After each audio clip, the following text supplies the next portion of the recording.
This weekend, looking at the documentary 3 and 4, Last Dance coming out. Steve Kerr, you remember when Steve Kerr and Michael Jordan, of course, were teammates, and Steve Kerr had a big shot, but there was an infamous practice that Steve Kerr actually got punched by MJ.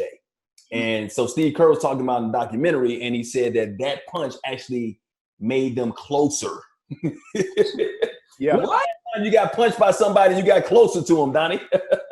No. Once you punch somebody, the friendship is over to me. I never punched none of my homies, you know what I'm saying? Because I feel like once you punch one of your partners, you know what I mean, it separates the friendship. I don't get out like that. If I punch you, I don't fuck with you. I'm gonna punch the shit out of you.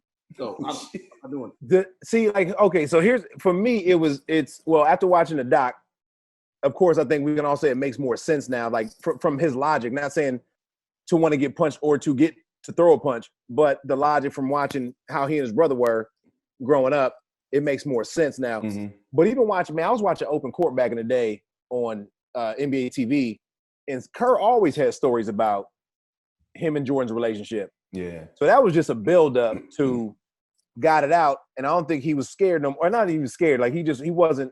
Look, man, we teammates, and I know you, Michael Jordan, and I'm gonna take this punch, but don't think I'm sitting down. So I mean, that's pretty dope for Steve Kerr to take that and still play. You know what I mean? Because like he could have been a bitch about it and be like, no, I don't want to play no more. I don't want to play with him. Right. He's like, went to HR. I'm calling HR. my thing is, I always got to know in a situation like that. It's like, if you punch him, can we still be friends? What did I do to deserve the punch? That's what we got to get to first. Like, did I punch you first? You know what I'm saying? He's punching you for greatness. Take this greatness. I need to give her greatness on my own. But like, do I owe you money and you see me with some new clothes on? Like what is the justification? Because I didn't watch. I watched first one. Is it in 2? Is it in the first episode? 2 at a time. The first, yeah. So 3 and 4 come on this Sunday.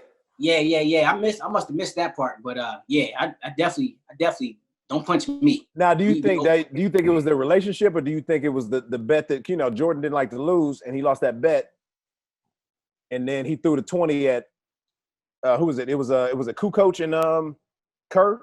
Mm-hmm. Well, it could, you know, like in practice, you know, it's a heat of the moment thing too. And I think it's different when it's in sports. You know, you can fight in sports. I fought on a basketball court, your best friend, because you're playing and you battling or whatever you in it. So once it's in between the lines, it's one thing. But once you cross the lines, you shake, you hug that shit out, and you move on. Especially if you're teammates, unless it goes deeper and it's personal.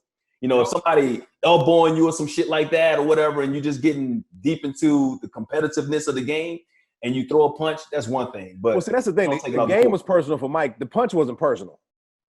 The punch is frustration to a teammate, but the game is personal. Right. And that's how, like, after watching this doc, that's how I'm looking at it. But that's that mentality that Jordan had. And that's what I love about him, man. Like, he going to win at all costs, bro. You know what I'm saying? He was That's what I love about him and Kobe and everybody else, man.